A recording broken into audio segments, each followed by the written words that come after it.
peat is a type of soil really. It's when you get bits of plants within the soil which haven't decomposed completely, so they've decomposed a little bit but not entirely, and they get trapped within the soil, and so all of the carbon that was in those plants gets locked up and is stored under the ground. Peat, a lot of the plant material it's made from is mosses, and in particular sphagnum, the bog moss, which is really good at holding water. It holds 50 times its weight in water, so they're giant sponges. It is one of the biggest carbon stores in the UK. I think it is the biggest carbon store actually in the UK. So peat is locking up all of that carbon, and it does that because it's kept wet. If you let the water go away and you let the sun and the oxygen get to these soils, then it releases carbon dioxide into the atmosphere, which is obviously really bad for climate change and contributes towards that. So we want to keep all of these sites as wet as possible and lock up that carbon in the ground. We need these little havens, these little quiet areas, and these wetland habitats, as well as locking up the carbon and slowing the flows and holding that water back. They're also really good homes for species like waders, ground nesting birds. Some of the rarer reptile species really thrive in these habitats. Dorset has some really valuable habitats. So we have a lot of protected heathlands which have a designated status, saying they're really good for nature, but they have suffered, as lots of other mires have, with being drained and degraded. So it's really important for nature that we are able to restore these back to their former glory. The Dorset Peat Partnership is a group of landowners from across Dorset who are working together to improve and restore the habitats of our Dorset heaths, which have become degraded and dried out. We've lost peat, we want to restore that. It's really important to work in partnership because we can collaborate together on sites. For example, here we've got Forestry England site here on this side of the track, and on this side here the National Trust are delivering their peatland restoration works already. We're at Oakers Bog. Here we've got a real mix of things going on. We've got some crop trees that were encroaching into the mire, so we felled those and extracted those because every tree is sucking water out of the mire. So we want to remove those trees that are in the mire habitat and take it up onto the drier slopes. We've got some birch regen further along that we're cutting by hand with chainsaws. So again, that's on a drain line. We want to open that drain line up.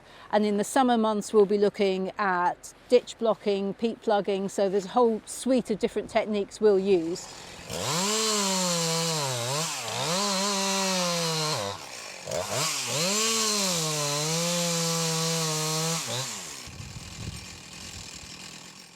Trees and woodland capture carbon, and that's really valuable, but peatlands, a restored peatland that's functioning fully, will be capturing more carbon than woodlands. So there's a really important role to have that balance between keeping our peatland areas in as good condition as possible and having woodlands as well, and it's about the right tree in the right place.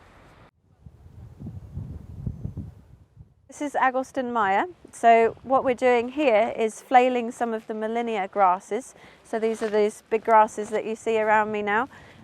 Because this area has become very dried out, there's a bit of a muddy wall around this little bit here, which is keeping this area from getting any water coming in, and it's let it all get very dry. So the millennia grasses have become very dominant, and they've taken over, and it's stopping all the sphagnum mosses and the wet plants from growing in this part. So what we're doing is giving it a bit of a haircut, flailing it down and getting it lower, so that once we allow the water back into this part, the mosses will have a chance to grow again.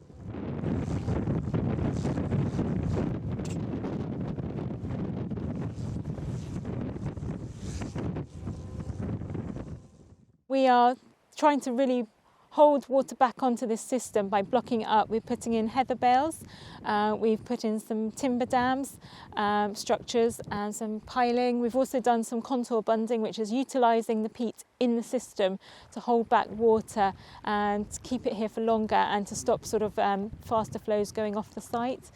All of that will re-wet the habitat, improve the vegetation type, and hopefully increase the biodiversity here too.